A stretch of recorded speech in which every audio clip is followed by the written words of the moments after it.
Apocalipse 9, verso 16, que diz: o número dos exércitos dos cavaleiros era de 200 milhões, e ouvi o número deles. E assim vi os cavalos nessa visão. Os seus cavaleiros tinham couraças de fogo e de jacinto e de enxofre, e as cabeças dos cavalos eram como cabeças de leões, e suas bocas saíam fogo, fumaça e enxofre. Por estas 3 pragas foram morta a terça parte dos homens, e isto é pelo fogo, pela fumaça, pelo enxofre que saíam de suas bocas. O poder dos cavalos está na sua boca e nas suas caudas, pois as suas caudas eram semelhantes a serpentes e tinham cabeças, e com elas causavam danos. Os outros homens que não foram mortos por estas pragas não se arrependeram das obras das suas mãos, para deixarem de adorar aos demônios, aos ídolos de ouro, a prata, ao bronze, a pedra, a madeira, que não podem ver, nem ouvir, nem andar. Nem se arrependeram dos seus homicídios, nem de suas feitiçarias, nem de sua prostituição, nem dos seus furtos. Pela dor ou pelo amor? Qual das duas opções você escolherá para decidir como você deve vir para Cristo? Seriam elas possíveis biblicamente? São atribuições bíblicas ou foram criadas, elaboradas por pessoas que acreditam num plano de salvação, cujo o Deus que atua, ele provoca a ira nas pessoas e revolta nelas. Então, pastor, eu quero deixar uma coisa clara para você, que o meu comando aqui é fazer você compreender o Deus que te ama, e o que Ele preparou para você se salvar, e o que nunca Ele te submeteria para te conquistar. A primeira coisa que eu faço questão aqui nessa noite para dizer a essa igreja: não tem ninguém aqui, só Ele, que está preocupado, voltado, trabalhando agora para que ninguém sinta dor. Não acredite, não creia, não admite, não assimile a ideia de um Deus cujas suas mãos estão ensanguentadas de sangue, e a sua espada está também. Porque das suas mãos só sai vida, não vem morte. A morte é uma criação do pecado original. A morte é uma consequência da queda do homem, como a corrupção também é sua irmã. Então, pelo amor de Deus, se Deus tiver que julgar, decidir alguma coisa, Ele não precisa matar. Já tem quem tem esse poder lá fora, e Ele permitiu, o diabo. A iniciativa, a ação desse Deus que entregou um filho na cruz do Calvário para salvar a gente que não presta como eu, não deve ser desvalorizada e perdida por sangue derramado, por assassinato, por guerras, por genocídios. Tem gente já trabalhando para isso aqui nessa terra. Um apocalipse muito bem construído e elaborado por homens para matar gente. Eu não vejo Deus trabalhando para isso. Eu estudo a palavra de Deus já para realmente formar esse conceito do Deus que eu adoro. E eu começo aqui: pela dor ou pelo amor? Pela dor, vem. Então você vai abrir a tua palavra em Mateus capítulo 24, versículo 21.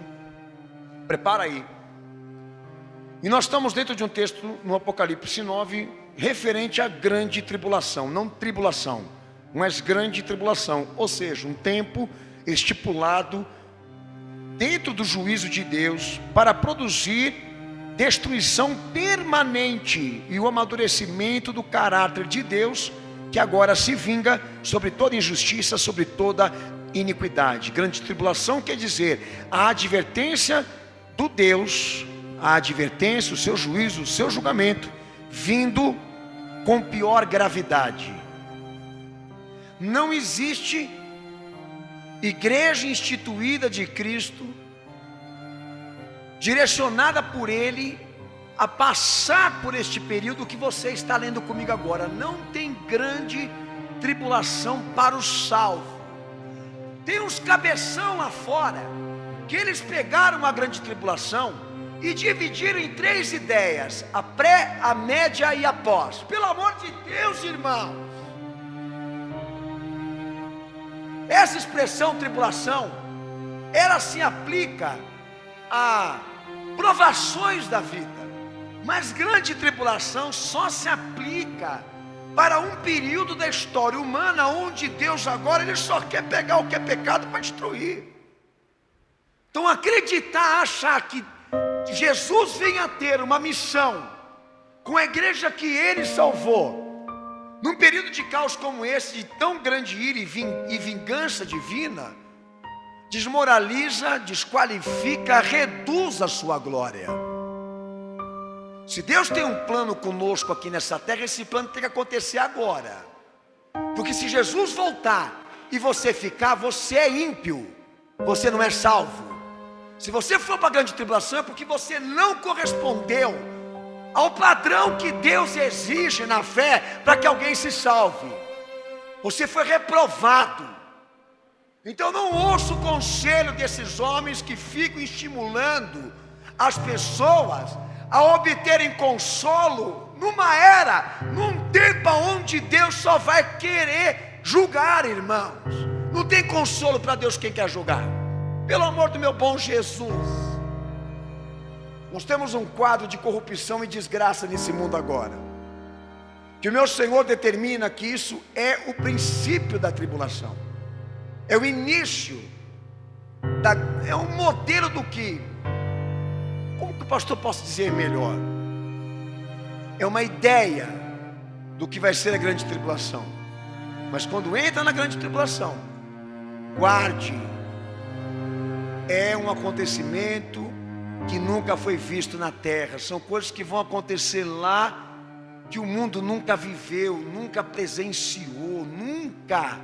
Talvez a gente nem tenha imaginação para isso. Não queira entrar nessa fase. Para você que diz que Jesus está na tua vida, não é bom para você, porque quem ficar não é dele. Amém? Então no texto de Apocalipse 8, Apocalipse 9, a partir do primeira trombeta anunciada, amém? Que são 7. As primeiras 4 que foram anunciadas representam o desencadeamento de convulsões literais sobre a natureza. E está lá a primeira trombeta tocada, e até a 4ª nós vemos ali Deus permitindo que toda a vegetação, seres vivos, rios, sistema atmosférico seja prejudicado, ou seja, ele seja todo comprometido. Amém? É uma visão literal, não é figurada, é literal. Aí a partir do momento em que esse período de grande tribulação se iniciar na história dos homens, descrentes, reprovados, Deus permitirá que grande parte daquilo que eles utilizam para a sobrevivência seja comprometido, tirado de circulação para que eles sofram. Quem será o produtor disso? Eu não me arrisco a dizer se vai ser pelo sopro divino ou pela mão dos homens, porque eu tenho visto o homem fazer cada coisa aqui nessa terra. Eu não me arrisco a dizer aí, mas eu digo aos amados irmãos: qual o propósito de Deus de imediato, quando inicia esse período, já permitir, pastor, que grande parte daquilo que o homem utiliza para a sua sobrevivência será tirado de acesso ou de circulação? É muito simples esse raciocínio, porque estas coisas que Deus vai permitir que o diabo toque ou a corrupção mexa, sempre foram mais importantes para os homens do que o próprio Deus. Eles sempre trocaram Deus para adorar isso. Nós vivemos uma era puramente metafísica, materialista. Cada dia que passa, pior fica, mais grave ainda, mais intenso ainda esse conceito de que o material, de que a matéria é mais importante do que a vida, a matéria é mais importante do que o próprio Criador. Até um texto que Paulo fala lá em Romanos capítulo 1, que ele prega sobre isso, o homem trazendo sobre si a crença e a ideia de adorar a criatura ao invés do Criador. E quantos anos, séculos, décadas a gente não viu os homens fazendo isso? Então a primeira lição que Deus vai querer implementar na grande tribulação é fazer com que os homens tenham dificuldade de sobrevivência. Então muita coisa que os homens não dão a mínima hoje, lá eles vão valorizar. o que seria a terra, Deus sair dela e não mais visitá-la com a sua misericórdia, e deixar para trás a humanidade, para que ela sofra o que ela escolheu, para que ela tenha as consequências daquilo que ela determinou. Quer ser Deus? Se é ciência, se é racionalismo, você é um semideus, você pode tudo, não é? Quem é esse povo? Gente que não precisou de Jesus, gente que não fez questão por Ele, que não deu a mim, não. Então agora eu vou preparar um tempinho especial para você saber mesmo literalmente o que é viver uma vida sem Deus. Você ficou aqui nessa terra aqui, teus 40 e 50 anos vivendo do que Ele criou, do que Ele te abençoou e nunca o agradeceu. Agora Ele vai te mandar para lá, para você saber o que é uma vida sem Deus de verdade mesmo. Você quer isso para você? Eu não. A minha vinda aqui nessa igreja representa esse miserável que precisa de uma salvação e de um salvador, porque eu não quero ficar aqui. E na quinta e sexta trombeta entra ali uma interjeição grega chamada ais, que quer dizer coitado na tradução portuguesa. Quando Jesus ele utilizava ai de vós, esta expressão, pastor, eu vou trabalhar ela com você aqui, ela estava querendo comunicar uma coisa muito importante para quem estava ouvindo. O que eu estou tentando fazer com você hoje aqui. Ô filho, você acha que desprezar as coisas de Deus, ignorar as coisas de Deus, fingir que elas não existam, não dar contas a Ele do que você anda fazendo por aí, você acha que isso não tem consequência? Ai de você, porque para Deus você é um coitado. Geração coitada é a geração má e incrédula. Coitada, a hora que Deus se vingar sobre ela, coitada dela, porque o que ela vai sofrer, o que ela vai passar, ela vai se lembrar das oportunidades que teve para não estar vivendo esse momento. Então lá no texto de Mateus 18, verso 7, ali mesmo o Senhor já começa a utilizar esta expressão, ai de vós, a mesma que está aí na profecia. E o Senhor pronuncia esta palavra, essa expressão ai, para representar o juízo final. Lá no texto de Mateus 11, 21, nós temos mais um outro texto ali, representando exatamente ainda mais esta expressão na vida de pessoas,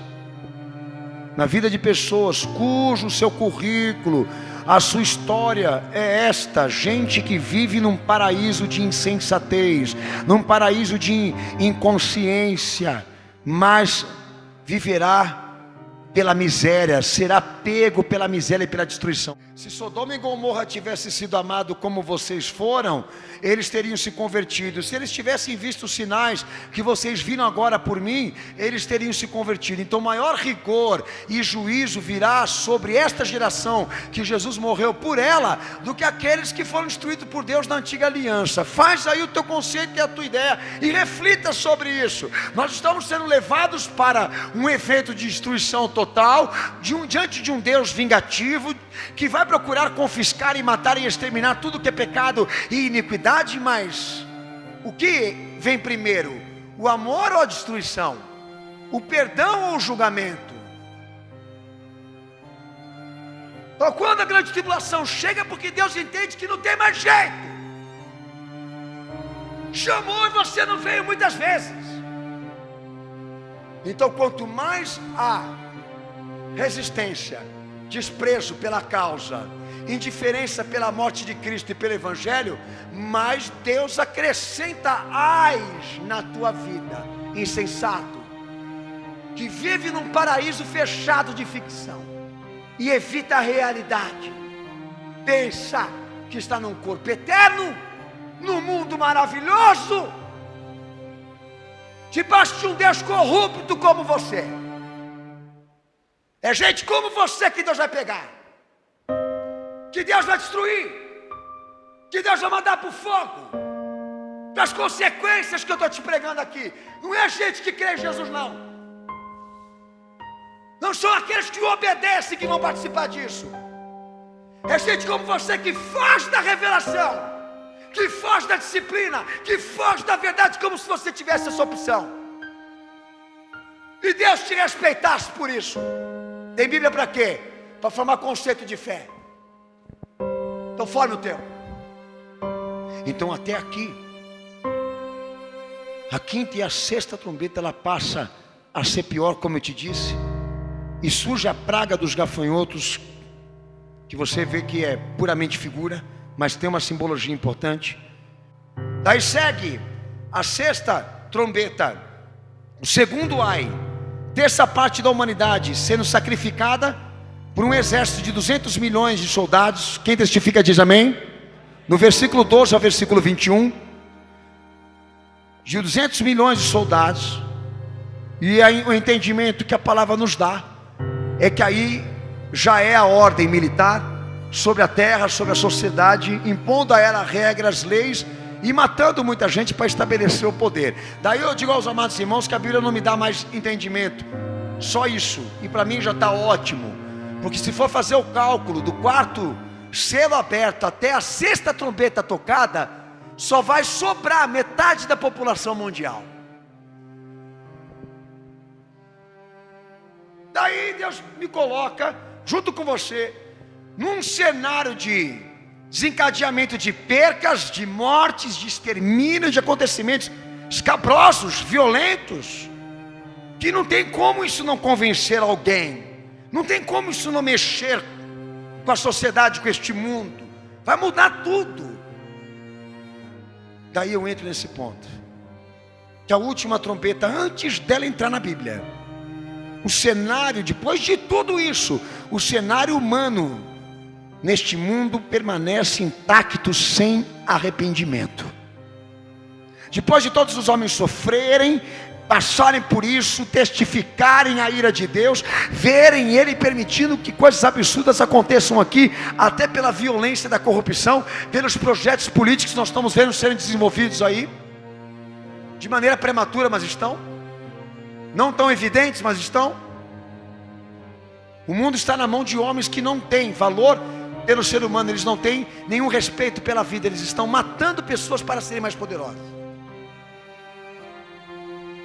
Então quando acaba a sexta trombeta, a sociedade mantém o posicionamento de que ela não vai se dobrar, de que ela não vai se arrepender, de que ela não vai se consertar, de que ela não vai parar para pensar, de que ela não vai ter nenhuma reação positiva para se aproximar diante desse Deus.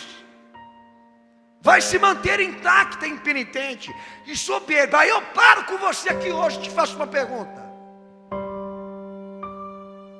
Essas 6 trombetas que eu te preguei hoje aqui, valeu a violência para converter alguém aí? Valeu o caos, valeu o esforço de Deus em matar, em se vingar, em expor a sociedade nesse plano de destruição? Valeu? Queria ele buscar adoração à força, adoração por imposição, adoração por severidades? Queria ele alcançar pessoas com as mãos ensanguentadas, meus irmãos? Se o uso de força e de disciplina convertesse alguém, eles estariam convertidos. Você entende assim? É pela dor? É pela força? Tem gente que entende. Então se você entende dessa forma, então me diga, o que aconteceu na vida dessas pessoas que não poderia ter acontecido conosco também? Aí que a teologia bíblica ela é importante na vida da igreja. Porque a grande tribulação, Deus não está querendo converter ninguém por tudo que Ele está permitindo acontecer. Ele está querendo provar que Ele é Deus em cima de gente que não quis se convencer. E que Ele está certo que pode fazer até mais, e vai fazer mais, porque o texto continua. Que eles não vão mudar o seu posicionamento, porque o problema da sociedade que está aqui, vivendo esse período, é simples. Eles não admitem que precisam de um Salvador e que precisam mudar. Para eles a iniquidade e a corrupção é um plano de vida recomendável.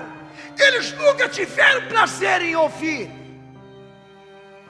essa mensagem que nos converteu, de que Deus morreu por nós na cruz do Calvário, para nos dar uma justiça remidora, purificadora e restauradora, a fim de que Deus nos salve desse pecado que nos desgraça e nos amaldiçoa. Eles nunca tiveram prazer nisso.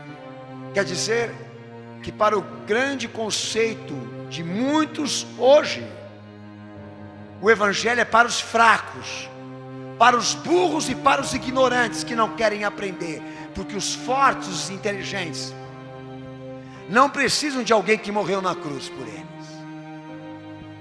Sabe como uma pessoa aceita Jesus? Ela recebe o Deus que a ama e admite o Deus que ama e assimila o seu sofrimento por ela, vive a sua dor por ela, vive o plano da cruz no seu coração, de entender e compreender tudo que Jesus precisou se submeter, viver e passar para que ela tivesse uma chance. Então todas as normas, as metas, os princípios que o evangelho prega, passa a ser um caminho de prazer e de alegria, para ela poder transformar todas estas obediências em um presente para o Senhor, que deu a vida por ela. Nós cremos numa fé que opera pelo amor. Nós cremos numa fé que opera pela devoção, pela paixão por esse Jesus. Nós cremos numa fé que agora procura retribuir ao seu Senhor tudo aquilo que um homem pode fazer, para que ele se sinta recompensado por tudo que sofreu. Porque enxergamos Jesus assim, o vemos dessa maneira: aquele que veio para nos salvar, Ele deu a sua vida por nós, e de maneira nenhuma Ele vai desonrar a sua obra, mandando alguém aqui nesta noite para um caixão fechado, porque Ele está se vingando. Diz o meu Senhor que o dia do juízo já está preparado e tem dia certo, mas o propósito de Deus enviá-lo nessa terra, o que é? É salvar, é salvar, é salvar, é salvar e não condenar, é chamar, é convocar todos aqueles que querem participar desta festa, da festa do Cordeiro que foi imolado pelos pecados da humanidade. Gálatas capítulo 5, versículo 6. A fé que opera pelo amor. O que o apóstolo Paulo está querendo dizer aí? Se Deus tiver que usar alguma arma, algum artifício, algum instrumento para querer alcançar a impenitência, a corrupção, a dureza de alguém, Ele não vai usar a morte, Ele não vai usar o caos, Ele vai usar o seu amor. E por mais que dentro desse amor existam disciplinas, Ele não vai querer que ninguém se fira aqui, ou então alguém chegue aqui pela dor. Sabe, eu vim pela dor. Não, você veio, mas não pode ficar. Você só vai conseguir caminhar aqui com Cristo se a tua dor se transformar em amor, se a tua fé estiver regada desse sentimento de um Deus que deu a vida para nos salvar, e agora Ele pede que todos vivam integralmente disso. Um Deus que sai à procura do perdido, pois a festa é por Ele se Ele vier agora, não por aqueles que já foram encontrados. Pois toda vez, disse meu Senhor, que um perdido chega, um pecador se arrepende, no céu há uma festa por ele. Só há uma chance para que Deus faça alguma coisa na tua vida, de que você tenha disposições de amá-lo, que você realmente possa olhar para Ele e dizer: não vou viver mais sem Ele. Então hoje É o momento mais certo daqueles que estão aqui em dívida com a fé e com Cristo e com aquilo que Ele executou no Calvário, pagarem, viverem, se consertarem, para serem admitidos nesse propósito antes que as portas desse reino se fechem.